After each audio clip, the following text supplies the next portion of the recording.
That is the best cup of tea in the world ever, and it has to be, for me, PG Tips. Even in France, it has to be PG Tips.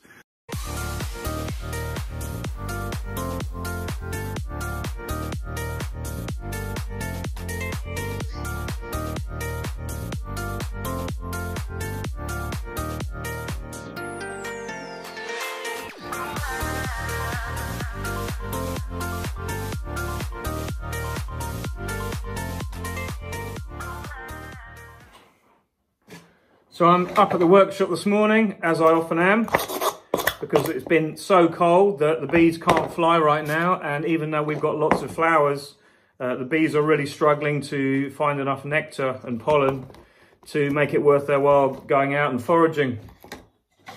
So we're bashing on with the work. This is still a bit of winter prep in the spring, but it still has to be done.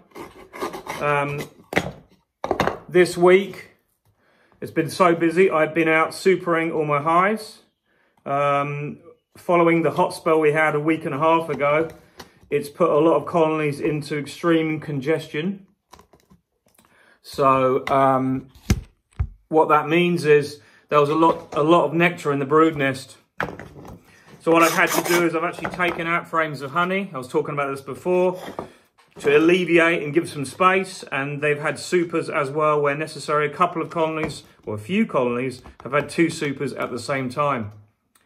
So what that does is gives a bit of space, and hopefully with the cooler weather, I'm moaning about it because I wish it was warmer, but in some respects it's actually helped us a lot because it's alleviated instant swarming. The colonies I didn't get to till later that had queen cells would have gone, and now they have no queen cells and they've got space, they might not go. But it is what it is. You've just got to get on and do the best you can under the circumstances. So as I said, this morning, I'm just doing this bit of waxing up of these Mini Plus frames. I'm still building loads at home. And what I do is we're taking the frame that's been in the wax melter, just giving it a quick scrape. Any debris on it comes off. Clean out the groove a little bit. And we've got these nice little ready-made cut sheets. We buy a sheet of wax, I think it's 22 by 32 or something like that. Don't remember the exact measurement, but for us, we buy a sheet and cut it into 4. We order them printed like that, so we actually get better economy. And we do find that if we use wax that's already the full sheet in each frame, we get really nice even combs built. So this is a kind of job that is a bit of a pain, but it's actually pretty quick. You can do 30 or so in an hour, you know, so you don't waste too much time, but it has to be done and the result is great. So we get the frame in, and when we've done enough, we pour a bead of wax along the inside there with this thing. This is called a burette, and pour a bead of wax across the bottom. That seals it in. I'm spilling a bit here, but I'm just showing you. Then I just pour the rest back into the wax pot, and you can see that's completely embedded in by the top there. And that's what we do with all our Mini Plus.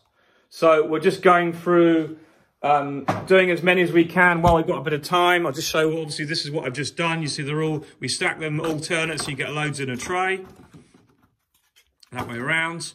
And then we've got a nice stack here. This is what I've done the last couple of days, so they're ready to go. I've already got about 300 being built on top of colonies, so we're going to have loads and loads to do. This is what I was doing the other day. I've just given these their last coat of paint. These are extra ones I had that were stored outside from last year. These are the eeks that I've made, and I'll show you quickly now how I knock these out in a few days. My colleague Christian did the work on the spindle molder for the joints that are here.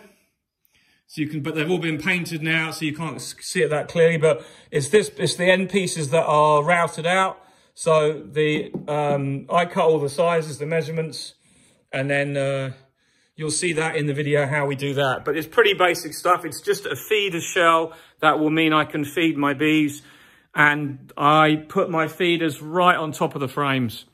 This is the feeders we use, and I'll show you in the video, but this goes right on top of our bee frames, and then the feeder shell, which is those, goes around it. And that means you can feed quickly. The bees keep the syrup warm, and it's in their interest to take it down because they're actually in contact with it. And I always feel that that's the best thing that you can do.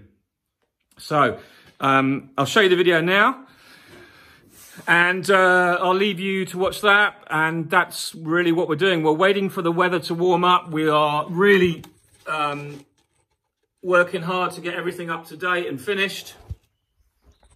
We're really trying to get everything done. I am actually at this moment, how do I dare say, up to date with everything. And it's a lovely feeling, but I know that the work is going to keep flooding in because I know I need to really get back into the hives next week and check them all again.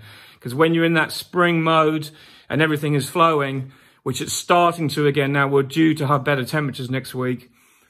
When that starts, you've really got to be in your hives in the spring here every few days to stop swarming and keep an eye on things. Otherwise, you lose your bees. And if you lose your bees, you lose your summer harvest. The spring harvest is never as good as the summer harvest because the bees really, often you have very cold nights like we've got now and hot days. And it really creates huge fluctuations in the colony, and the bees are still building up. They've still got that spring blast. They're still growing like crazy. So you have to kind of harness that and keep on top of it. And that's the management we have here. There's no magic bullet. There's nothing I can recommend. People ask me, what do you use for swarm control? Well, I don't do stuff like Pagden and Demare and all these different methods because we just don't have the material, and we don't have the time to go around all your colonies and do all that. We don't have spare brood boxes, stuff like that. What I'm doing now is next week when I get some queens, if I find a colony that's got sealed queen cells, in other words, she's gone into that swarm mode, it's all right having a few open cups without eggs, but once you get sealed cells with eggs, the queen's going to go. So I take the queen out and I replace it with a queen under a pushing cage. That's what works for me. And then I know I've got those bees still in the box. They won't swarm, providing I've taken every cell out, and I'm meticulous about checking every frame. And I've got a nuke, that will explode and also probably give me summer honey. They may change queen through supersedure because the queen was obviously getting a bit older, but that's one of the things we use. We rely on changing queens as often as we can and keeping regular checks. That's what most commercial beekeepers do. So it's all good. Everything's great. I'm really pleased the way it's going. But, you know, we've just got to keep bashing on there and just trying to keep ahead of everything. And I know it gets tiring. I'm already exhausted some days. We're working 12-hour days, maybe 13-hour days, and then you come home and do work at home. I'm starting to graft next week. I've got a cell builder set up. I harvested brood last week from 10 of my production colonies. Took a little bit of resources from them because I was so strong, which is great. And I'll be grafting next week because of that. So it all starts next week. So, but things are going well at the moment. So fingers crossed. Anyway, hope you enjoy the video coming up. And it'll just to quickly show you how I make my PG tips. So I'm up at the workshop this morning.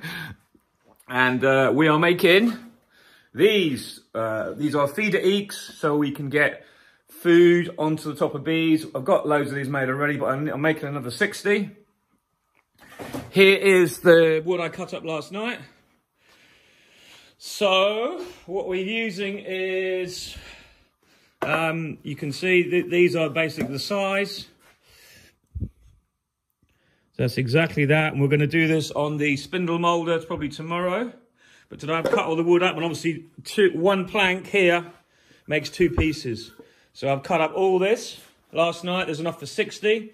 And this wood is basically what we use for roofing in France, but it's treated already. In other words, it's been a little bit pressure treated. It's just standard building material, but it's the cheapest thing we can find. These aren't going to last forever, but you get 10 years out of them. That's all you need. They're absolutely perfect. So your feeder just goes on top of there. Bob's your uncle, Fanny's your aunt. It's a feeder shell. Boom.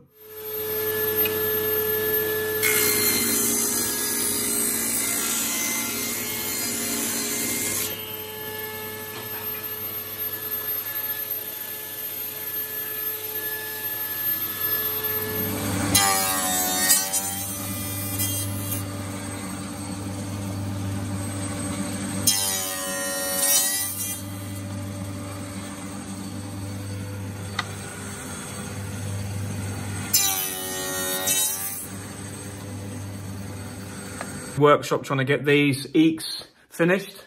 So what I'm doing is, these are rough and ready eeks that you saw me machining up.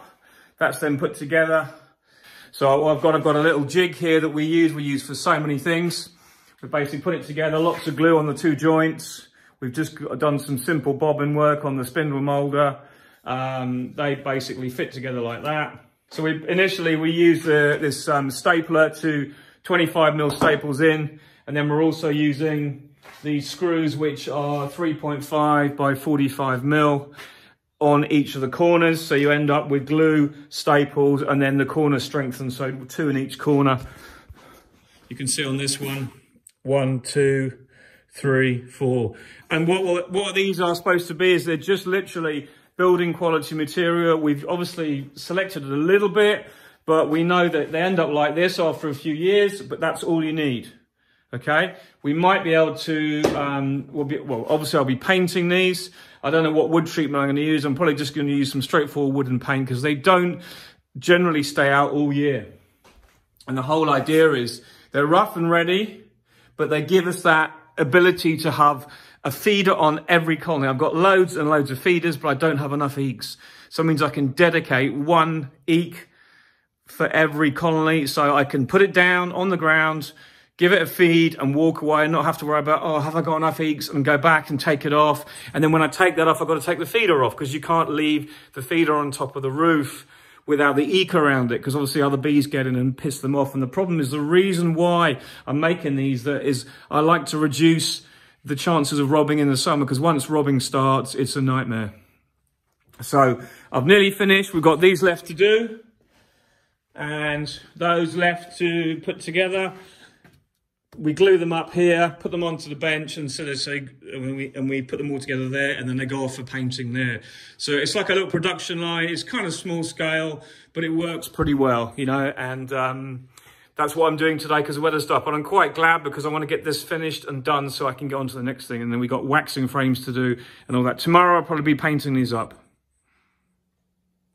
Okay, so now we're all finished. I've done 60. There's the original one at the top. You can see exactly the same. So I know they're going to be absolutely perfect. And I've already started painting them. I just found some colour shop and gone for the blue, which is nice to work with. And there you go. So there is the eeks done. 60 here, which will be great. So I better get this painting finished.